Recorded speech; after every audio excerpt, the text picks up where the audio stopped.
Hey there, guys! Congratulations to us! We have hit 2,000 subscribers. That is twice as many as when we hit 1,000 subscribers. Woohoo! First of all, obviously, before we even get into it, I want to say thank you to everyone that's watching this. Thank you to everyone that's subscribed. Thank you to everyone that's supported the channel. Not just monetarily. Yes, some people have donated here and there. Some people have subscribed over on Twitch. Some people have thrown Twitch Prime subs at me. I appreciate that, but I also really appreciate the community that you all have and that you all just spend the time watching my videos, you know? I mean, I obviously have a full-time job. I don't need the money, but the fact that I'm over here on this little corner of the internet just talking about video games and you guys actually care, it really means something, you know? It really sort of validates the hobby I've chosen to take, because there are a lot of people like, you do what? So it just... I can't expect everyone to understand. I can't expect everyone to validate my feelings, but the fact that I can publish just about anything and some people will watch it, and that's amazing. Some of you have bad taste. That's what I'm trying to say. So in making this video, I kind of asked around when I was over on Twitch of what I should do for 2000, and a lot of people said to talk about my favorite memories would be a cool video. Unfortunately, when I really looked at it, I realized that my favorite memories were largely things that would be spoilers. Because, one of my absolute favorite memories of my time on YouTube is a certain moment in Valkyria Chronicles that I can't talk about, because if you haven't played Valkyria Chronicles, it's a massive spoiler. So, yeah, I don't want to do a video like that, because basically I don't want to make a 2,000 subscriber celebration video that only some of you guys can watch. So what I have decided to do otherwise, or as a alternative, is I'm just going to talk about some of the non-gaming related stories that I don't know if I'm going to say these are my favorite, but they're interesting and I enjoy. There is an element to them I enjoy. So without further ado, first and foremost, this is going to surprise a lot of you, but my absolute favorite videos I've ever done are the ones where I basically don't say anything. Periodically, more often than I probably should, I do schedule update videos where I just will explain kind of the way that videos are going to be uploaded, the way the queues work, and then I just shut up and let the game music play as a calendar has these little icons fade into existence. And they're super easy to make, but those are the ones I've gone back and watched the most of, because I really love them. I love the difference in tonality. I love the different themes and having them contrasted against each other. And I just like seeing a calendar populated with hopefully amazing games. Sometimes not. I've definitely played some stinkers over the years, but just it makes my schedule just seem complete and fulfilling, and it's just a visual representation of all the stuff I'm doing. It just really makes me happy. Similarly, the other videos I watch the most are the tribute videos that I do periodically. I don't do them for every game I beat. A game kind of has to really speak to me in order to make me want to make a tribute video for it, but some of them are just astounding, and this sounds egotistical, but I'm so proud of myself after I finish them. I know the one for Skies of Arcadia, the one for Tales of Xillia, and the one for Persona 5. All three of those I was just super happy with. And interestingly enough, there's some of the videos that kind of gets the least attention, and I feel like they deserve more love. So go watch them, dang it. Another one of the great videos I have, even from when this channel first began, even from at the end of Persona 4, which was the second Let's Play I ever did, we had a vote, and I swear to God, every vote we've ever done has just been ridiculous. So the very first vote we had was over what we would do between Persona 4 and Persona 4 Arena, which was going to be due out in a couple of months. And the three options, if I remember, were Heavy Rain, Tales of the Abyss, and Valkyria Chronicles. And one dude wanted Heavy Rain, everyone else was an even split between Tales of the Abyss and Valkyria Chronicles. But it turned out, someone pointed out, as the votes just kept going and everything kept going up, that some of the votes for Tales of the Abyss were accounts that were made like the day the vote was cast. And so I ended up suspecting that there may be people trying to... It was tough, because it may be people that were just watching it and never had an account before, but needed an account to vote. Or... because back then I didn't even really have the voting structure set up. It was just like, leave a comment. Or it was people making fake accounts in order to try and get Abyss to win. So I ended up playing Valkyria Chronicles first, and then, like, every other vote had similar shenanigans. It was ridiculous. A couple years later, I did a stream vote, and the stream vote ended up being won by Star Ocean 3 and Lunar Silver Star Story, except that, again, there were a whole bunch of votes that were just those two games, like, a couple of minutes apart. And I was like, I refuse to believe that all of these independent people logged on right at 2:30 in the morning and voted for just these two games. There were like 8 of them. So again, I had to say, well, unfortunately, it looks like people are cheating. So on the one hand, I was always frustrated that people tried to spoof the system and people just, wouldn't allow things that, everyone wanted to win. They were very selfish about it. But on the other hand, it actually did kind of make me feel honored that people were interested enough in my analysis and my reactions and my, breakdowns of things that they just really wanted to see certain games, to the point where they would go to the trouble of cheating. So, long story short, don't cheat, guys, but it did kind of make me feel, oh, I'm worth cheating on, which is a weird thing to say. Next thing I want to talk... I know I'm just kind of like bouncing between topics because I'm bad at structuring things, but the next thing I wanted to talk about was kind of a low point for the channel. It's happened a few times, but frickin' Atlas and its stupid copyright strikes and my history with them. Because the thing is, Atlas has delivered copyright strikes on every gosh darn Persona. I don't think they ever did it for 5, but they did it on Persona 4 Arena. They did it on for Ultimax, and they did it on Dancing All Night. And then, of course, we all know Atlas's stupidity when it came to Persona 5, where there was like, we'll ban your YouTube account if you do what you're legally allowed to do, and just all the fans just blew up at them, which deservedly so. It was a dick move. So... and the funny thing about that, because I can vividly remember when the first one came down, I was like, oh my god, I might lose my channel. And there was like this moment where I would post like 2 15-minute videos, and then for a while I was posting like a little snippet and then linking to my other channel where the full video was, because I had lost my ability to do like uploads over 15 minutes in length, and it got kind of ridiculous. But the offside of it is I've kind of become one of the experts in terms of fair use and what it actually allows. Because at the beginning I was like, I don't know what's going on, I don't want to go to court. And over the years that has transformed to no, I'm doing what I'm legally allowed to do. If Atlas has a problem with it, bring it. Because I've spent so much of my time really learning the history of fair use, learning the history of fair use doctrine, understanding the way the court's interpreted, and understanding imminent precedent.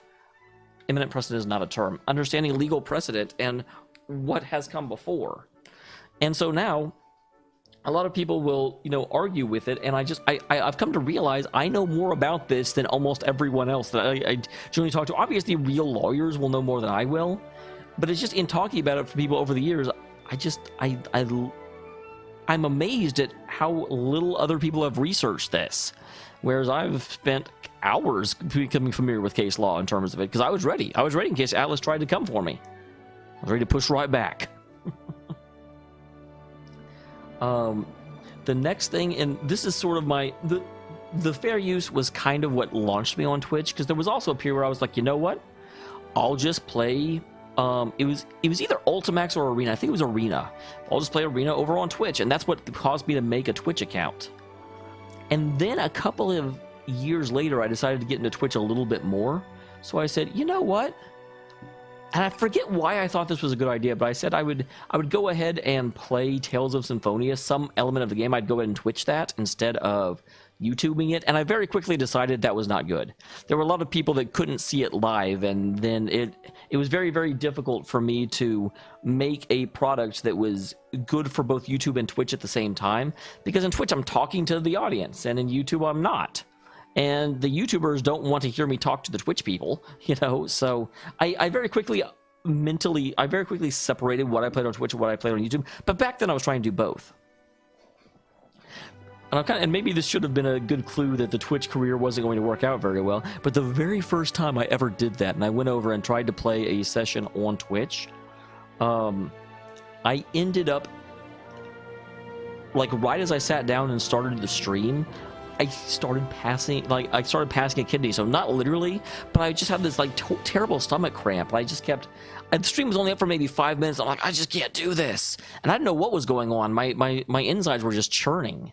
And I went and laid down. It was really uncomfortable. And finally, a long time after that, I went to the hospital, and they were like, yep, you got a kidney stone. It's like, I've got a what? So it was sort of, people came to the stream. No one actually showed up by the time I had to quit, but people came by later, and they were like, hey, I thought there was a stream up. And they watched the video on demand, and they were like, oh, damn. So that was my auspicious beginning to Twitch, and then I very quickly came back to YouTube, although I am back to trying to do both, although they're separate entities, separate beasts. Fifth, and this is certainly not one of my favorite memories. This is definitely not something that I remember fondly. About 2 years ago, my dad, moved on, passed away, whatever euphemism you want to use for it. And I made a video that was really just intended to be a, hey, FYI, no videos for a while video, where I let people know what was happening, and I told them that I'd be able to keep publishing Danganronpa because those were all pre-recorded, because I was so afraid of spoilers at the time that I had played the entire game before I uploaded a single episode, which was kind of funny because I mispronounced Byakuya's name the entire Let's Play because there was no one to correct me. Whoops, Byakuya! But I honestly just expected it to be an FYI video, and that would be it. And what ended up actually happening is that there was this just massive outpouring of support that came out of that video. Some people let me know that they'd been through that and to take all the time I needed. Some people gave me advice from whenever, their parents had passed.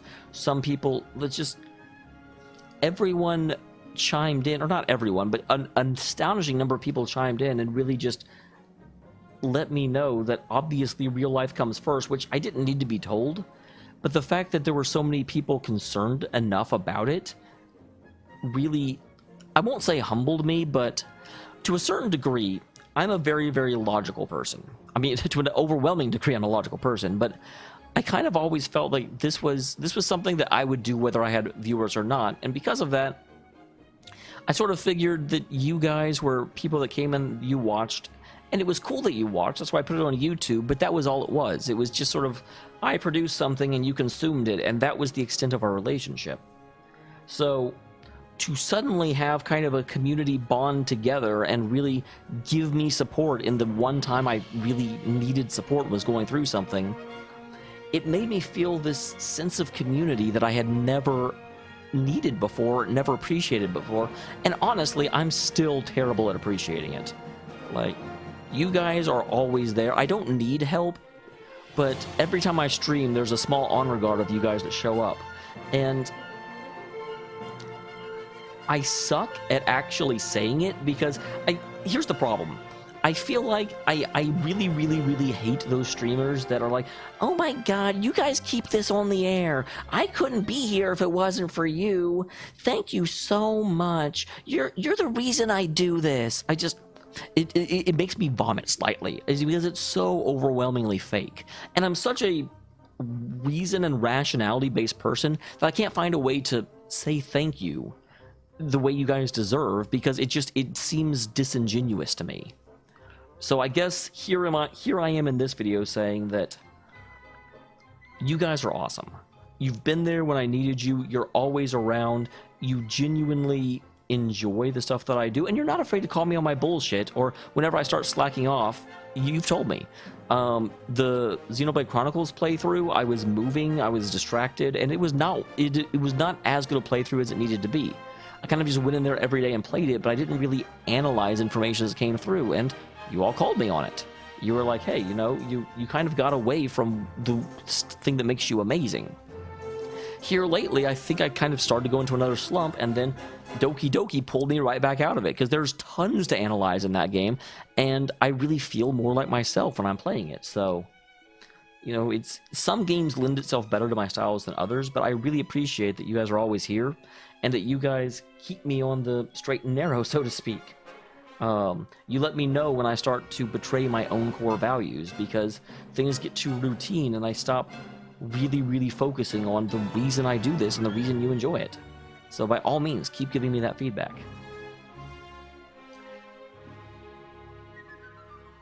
Lastly, some of you are probably wondering, why the hell am I accompanying this talk about my channel, the YouTube, the YouTube and the Twitch, with a background of Sheik from The Legend of Zelda? Other than Hyrule Warriors, I've never even played a Zelda game anywhere.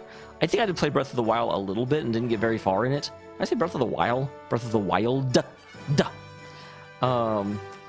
And so it seems kind of incongruous to have this picture back there. The real reason is I had no idea what to draw for this, and the ideas I happened to come by were way too complex for my mediocre level of art skill. So I said, you know what? I'm going to draw one of my favorite characters. And I'm also going to draw, I call this piece, The Reason Sheik Couldn't Be the Hero of Time, because she wears a damn mask and she can't play the ocarina. But I bring it up here, both in order to answer that question, and also, one of the things I'm going to do, I'm not going to commit to how often I do it, but I am enjoying exploring art. It's one of the sad things is I've been doing this channel for 7 years, and I still enjoy it, but I can always get better, but at the same time, at this point, I'm reasonably pretty good. I can express myself well, I can analyze things well, and so there's not really a challenge to what I do anymore. And because of that, I think that's part of the reason why I'm enjoying art, because art is a category that I don't have a lot of experience with, and I'm constantly learning, and I love learning about stuff. I love getting a new skill, finding out new things. So, a lot of rambling to get to the point. I do think I'm going to start a bi-monthly, meaning twice a month or so, but like I said, no promises, where I'm going to draw something and also discuss something. So, in addition to whatever other comments you might leave below, let me know any topics you want me to talk about, and let me know any characters you want me to draw. Please keep in mind, as you can see, I'm not a fantastic artist. Don't be like, could you draw the entire cast of Tales of the Abyss? Because the answer is no, I can't. I might be able to pull off 2 characters, and I didn't shade this one because I ran out of time. I am trying to get better at shading. I feel like that's my biggest area of weakness, but I am also seeing a lot of improvement as I keep churning these artistries out. I can look at this and I do think, hey, this looks like Sheik. So that's awesome. But that little bit of a plug aside of something I want to do, I want to have a way that we can just sit here. I don't want to have to wait every 500 or 1,000 subscribers to be able to just sit here and discuss things. I can discuss really anything you want, from, you know, politics, game controversies, interesting tidbits on history, whatever. Because like I said, I want to do this pretty often. I just want it to be something I can espouse upon reasonably regularly. Those are both words. So, I know I've said this before, but again, guys, thank you for being here. Thank you for helping me get to 2,000 subscribers. Thank you for watching damn near everything I record, and thanks for letting me know the things that you enjoy about the channel. Because honestly, granted, there are going to be some things that people will not appreciate. There will be some things that you like and someone else will. I can't integrate everything, but oh, actually, that reminds me. Last story. One of my absolute favorite memories is I don't remember what game this was in, but I remember as the channel was growing a little bit bigger, probably around the time of Valkyria Chronicles or Tales of the Abyss, I started spicing in more things like, ooh, I'll add this meme, or I'll put this other thing in here, or ooh, I'll do this. And you guys really called me out and were like, no, wait, a lot of channels do that. Don't do that. We come here because you're not like all the other channels, and it actually really meant a huge amount to me that, because I was trying to figure out how to make my channel better, how to copy the others more effectively, and it was the first whisper of, no, you're already something special. You're something a lot of people won't appreciate, but you've got a very analytical style, and you're able to talk readily about you. I don't even know how to describe what I am without sounding egotistical, but I always look back at that moment where people kind of said, dude, no, don't be like everyone else, as sort of the beginning of me realizing I could be pseudo-successful and still be myself, which has made all the difference, to quote Robert Frost. So I know I've tried to sign off like 3 times now. Thank you for being here. I'll see you guys next time.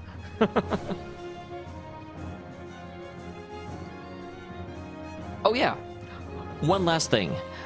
Before every Twitch stream I put out, I have a video, but the vast majority of you have not been able to see it. So hey, 2,000 subscriber special, here's some brand new content for a lot of you.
Surrender